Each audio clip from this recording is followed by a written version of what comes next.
नाजरीन, अब मैं इस सिलसिले को आगे बढ़ाते हुए एक बेहतरीन शख्सियत और शिया जामा मस्जिद के पेश इमाम जुमा मौलाना दानिश नकवी साहब से कुछ सवालात आपके दरमियान करना चाह रहा हूँ। मौलाना, सबसे पहले आप मुझे ये बताइए कि शिया यूथ कमेटी की जानिब से ये जो आज रक्तदान का कैंप लगाया गया है, इसमें मैंने ये भी देखा है कि हिंदू भाइयों में से भी, सुन्नी भाइयों में से भी कुछ लोग आए हैं, कुछ अफराद आए हैं और उन्होंने जो है रक्तदान बढ़ चढ़ के किया है।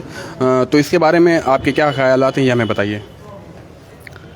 बिस्मिल्लाहिर्रहमानिर्रहीम। देखिए, ये जो जहाँ तक मेरी नॉलेज और मेरी दानिश में है, ये जो यूथ है कि जिन्होंने शिया यूथ कमेटी बनाई हुई है, इन्होंने प्लेटफॉर्म बनाया इसलिए है कि ये सोशल वर्क कर सकें।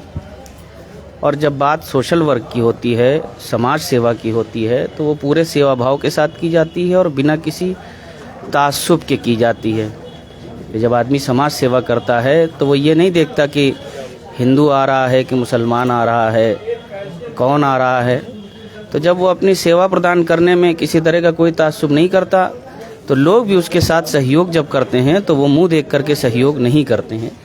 तो इसलिए बहुत सारे लोग इस यूथ कमेटी के साथ जुड़े। इन्होंने जो इनिशिएटिव लिया, ये ब्लड कैंप का, बहुत अच्छा इनिशिएटिव था और इससे बहुत सारे पैगामात और बहुत सारे संदेश दिए जा सकते हैं। जैसे अगर हम अभी की बात करें तो अभी हमारे जितने भी, यानी हिंदुस्तान, चूँकि हमारा जो भारतवर्ष है ये एक बड़ा डेमोक्रेटिक कंट्री है। यहाँ कहा जाता है कि विविधता है, बहुत सारी सभ्यताएं हैं, बहुत सारी भाषाएं हैं, बहुत सारी संस्कृतियाँ। तो अनेकता में एकता अगर किसी को देखना हो तो हमारे भारतवर्ष को देखें, हमारे हिंदुस्तान को देखें, किस तरीके से लोग भाईचारे और प्रेम के साथ रहते हैं। हमारे जो बड़े सियासी लीडरान हैं वो भी एकता की बात करते हैं, जोड़ने की बात करते हैं। हमारे प्रधानमंत्री जी जो बात करते हैं वो भी जो है वो सबका साथ, सबके विकास की बात करते हैं। और उसके साथ साथ उनका जो ध्यान है केंद्रित है वो अक़लियत पर, माइनॉरिटी पे वो ध्यान भी देते हैं। उसके बावजूद हम ये देखते हैं कुछ जो शरारत करने वाले असामाजिक तत्व होते हैं वो माहौल बिगाड़ने की कोशिश करते हैं।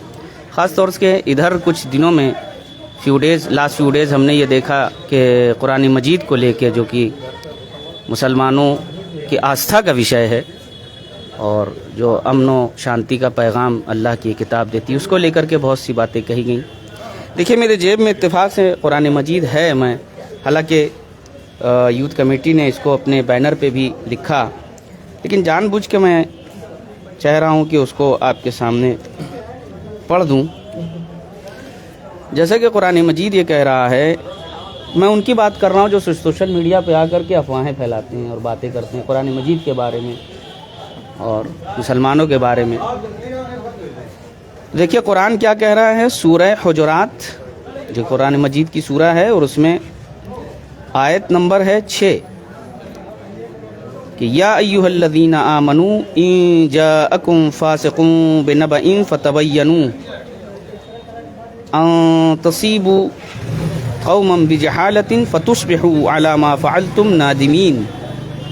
यानी परवरदिगार अल्लाह जो संदेश दे रहा है कि ऐ वो लोग जो ईमान लाए हैं, मैं उनको एड्रेस करते हुए ये कह रहा हूँ कि ख़बरदार ख़बरदार, अगर कोई फासिक तुम्हारे पास कोई पैगाम लेकर के आता है, फासिक मतलब वो कि जिसकी ज़बान का भरोसा नहीं, सुबह कुछ कह रहा है, शाम में कुछ कह रहा है, ना उसकी कोई आइडियोलॉजी है, ना उसका अपना कोई बेस है, वो कि जो समाज में सिर्फ अशांति फैलाना चाहता है। अगर वो कोई ख़बर लेकर के आए तो पहले उसकी तहकीक करो, पहले देखो कि वो कहाँ तक सही है, कहाँ तक गलत है।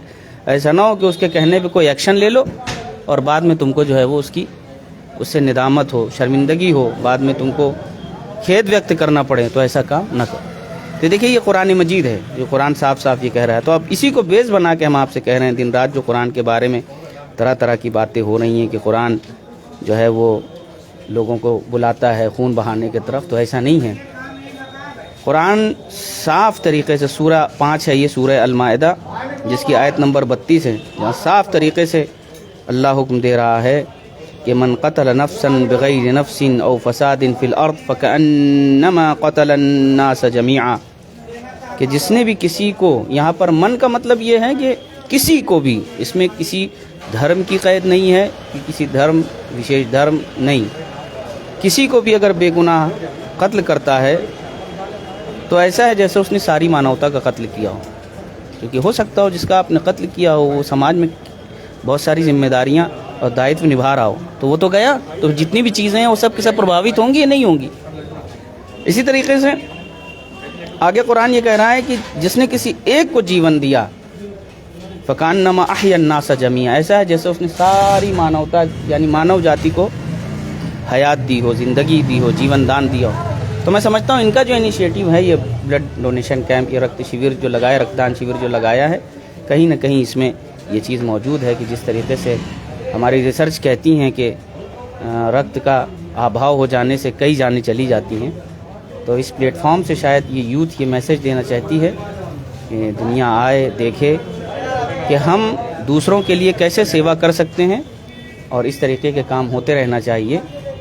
मैं पूरी तरीके से अप्रिशिएट करूंगा इनके इनिशिएटिव को और उसके साथ साथ इनकी हौसला अफजाई भी करूंगा कि आगे भी इसी तरीके से काम होता रहे और लोग न्यू रक्तदान करते रहें ताकि रक्त का अभाव ना हो और लोग जो हैं वो इसी तरीके से अपने तरफ से समाज को अच्छा बनाने के लिए कोशिश करते रहें। बस यही हमारा संदेश है।